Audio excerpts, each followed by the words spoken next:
daughter of a general Empress CEO of Song Renzong Zhaozhen. During the 41-year reign of Emperor Zhaozhen of the Northern Song dynasty, there were 3 empresses, Guo, Xiao, and Zhang.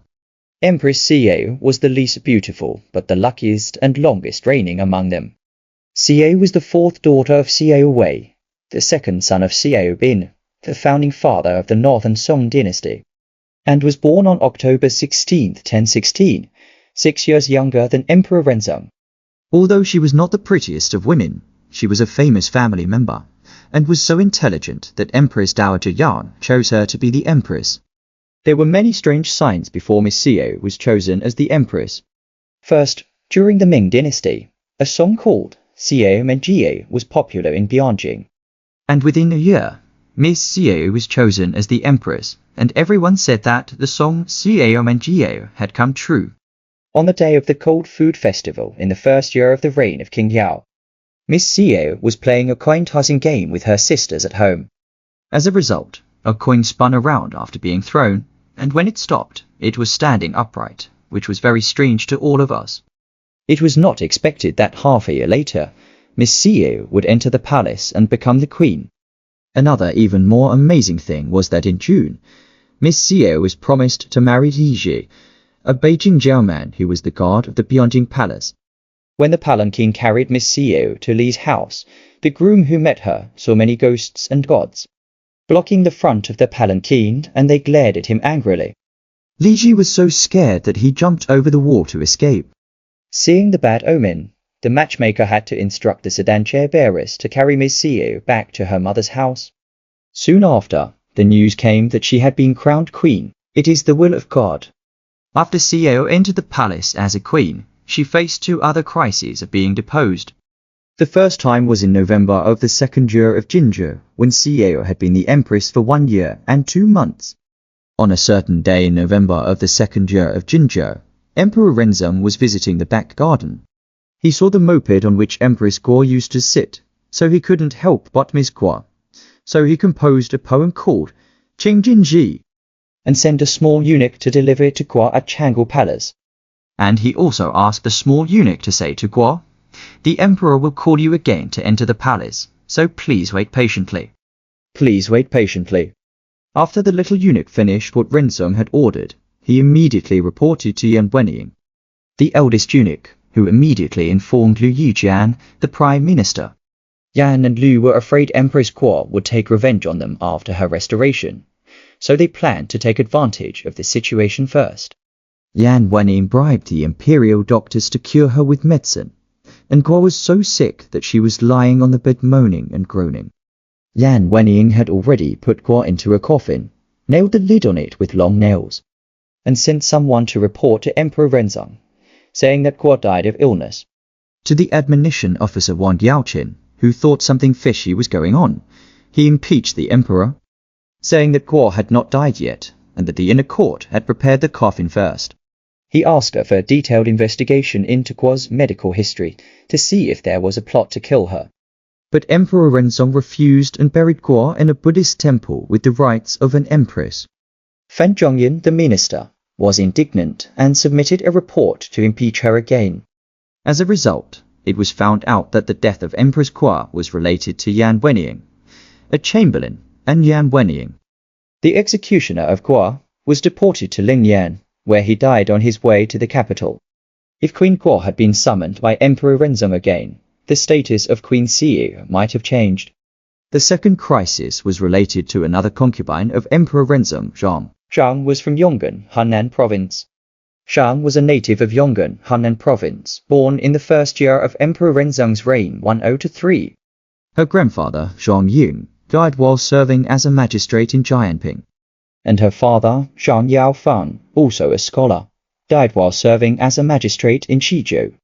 Zhang grew up with her uncle, Zhang Yaozu, and relied on him to support her. Later, when Zhang Yaozu wanted to go to Sichuan to take up an official post, his wife Qian asked her husband to take the young Zhang with him, but Yaozu refused. When Zhang Yaozu's wife, Qian, asked her husband to take the young Zhang with him, Yaozu refused. Qian had to send Zhang's orphan daughter to the palace, where she worked as a maid in the court of Empress Yang.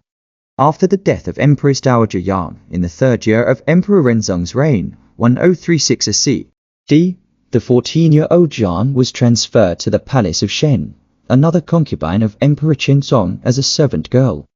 Zhang grew more and more beautiful, and was noticed by the lustful Emperor Renzong. In the first year of the Qingli reign 1041, at the age of 19, Zhang was appointed as a courtesan and was soon promoted to the position of Shuyuan. She was very clever and intelligent, and was good at pampering and manipulating power, and was very powerful in the harem. Once Zhang got a little sick, Renzong came to see her. She said to Renzong, pampering, "Concubine posture is mediocre, low status, but by the emperor generous favor, so the name does not match the reality. So sick, I hope that the emperor will be appointed concubines for beauty." Emperor Renzong casually agreed. Zhang's skill in taking advantage of opportunities for advancement can be seen here. In the first leap month of the 8th year of the Qingli reign 1048, Emperor Renzong wanted to enjoy the lanterns on the second lantern festival, but was advised by Empress Xiao to stop. 3 days later, Yan Shu, a retainer, and others conspired with eunuchs and palace maidens and planned to assassinate King Renzong.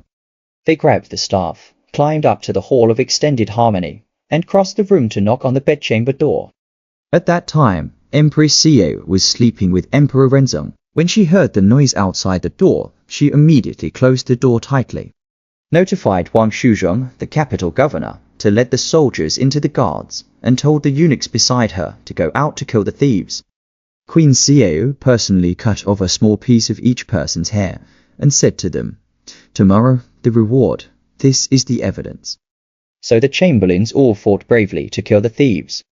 Yan Shu and the others killed many concubines and eunuchs, and the sound of shouting and killing resounded through the bedchamber. But when they saw that they could not enter, they quietly disappeared. Xiao immediately ordered the courtesans to carry buckets of water to follow the thieves to prevent them from setting fire. As a result, the thieves set fire to the curtains, but fortunately, Empress Xiao had the foresight to extinguish the fire. Fortunately, Empress Xiao had the foresight to extinguish the fire, but Zhang Miran and Wang Shuzhong, the palace governor, arrived at the right time and killed Yan Shu and the others, thus quelling the riot. Empress Xiao's calmness and command of the situation were akin to that of her ancestor, Xiao Bin, a great general. However, Emperor Renzong did not reward Xiao Hao but promoted his favorite Zhang Miran to the rank of Zhang Guifei, saying that she had done an excellent job protecting the emperor.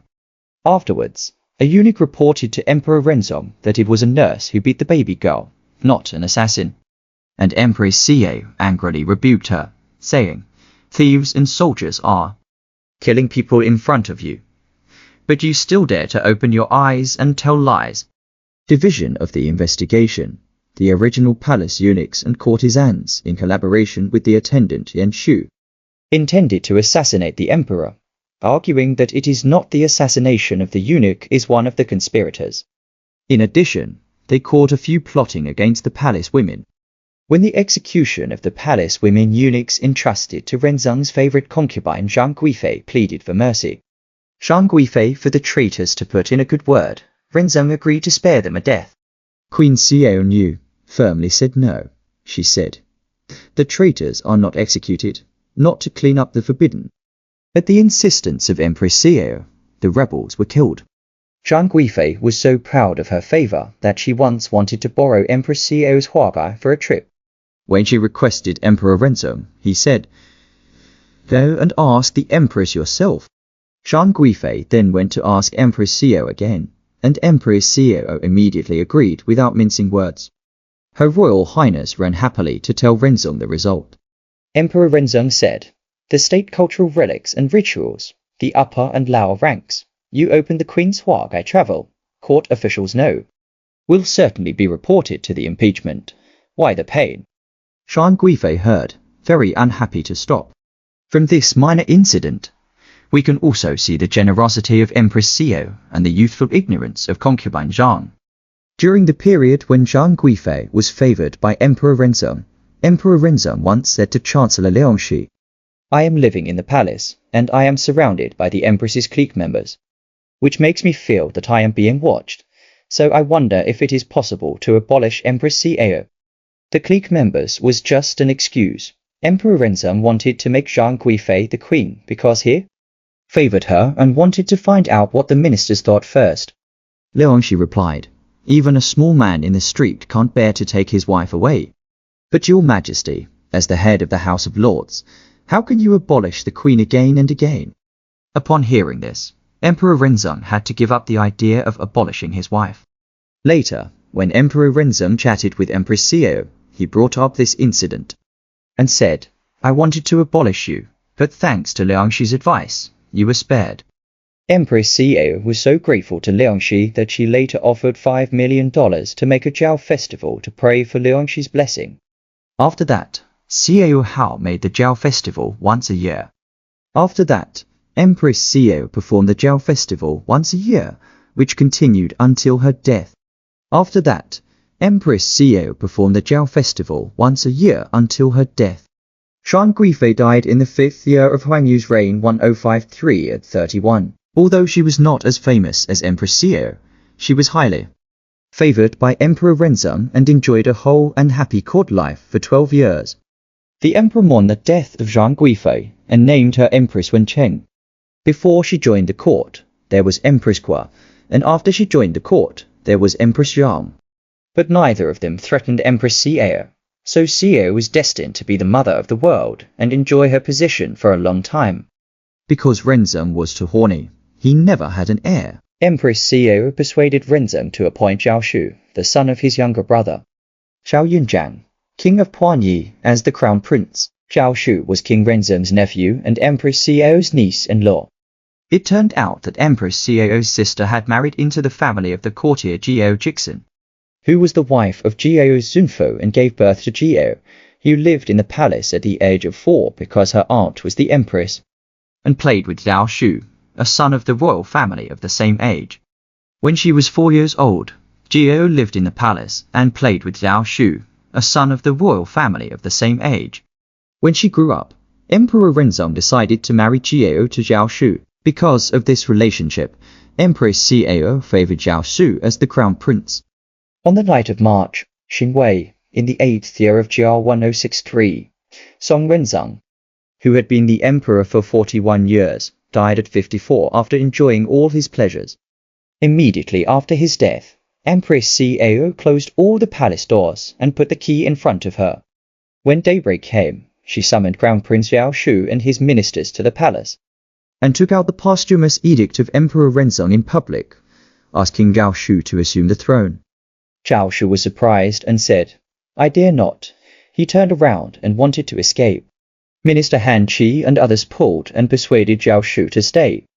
On April 1st, at 32, Zhao Shu was crowned Emperor Yingzong, honoring Cao as the Empress Dowager. As soon as he became emperor, Zhao Shu fell ill, and after 4 years of illness, he finally fell ill. During the reign of King Yingzong, all political affairs were decided by Empress Dowager Cao, and she was able to manage the government in an orderly manner. Before he became emperor, King Yingzong had 4 sons and 4 daughters. After his death, his eldest son, Zhao Shu, became Emperor Shenzong, and Cao became Empress Dowager. Emperor Shenzong was very close to his grandmother and was respectful to Empress Cao and listened to her. When Cao was sick and recovering, Emperor Shenzong sent someone to build a small carriage decorated with gold, jewels and jade. He presented it to the Empress Dowager Cao, saying, Your Highness, try to take a ride in this carriage to the cool hall to take a break.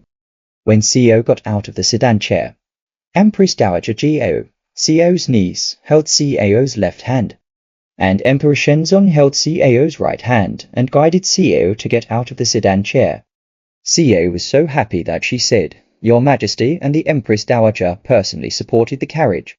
When I was a daughter of Cao's family, how could I have imagined that there would be a day of such splendor? Cao was so lucky and blessed that she felt great emotion in her heart. On October 20th, 1079, the 2nd year of Emperor Shenzong's Yuanfeng reign 1079, Cao died at 64 after a long illness.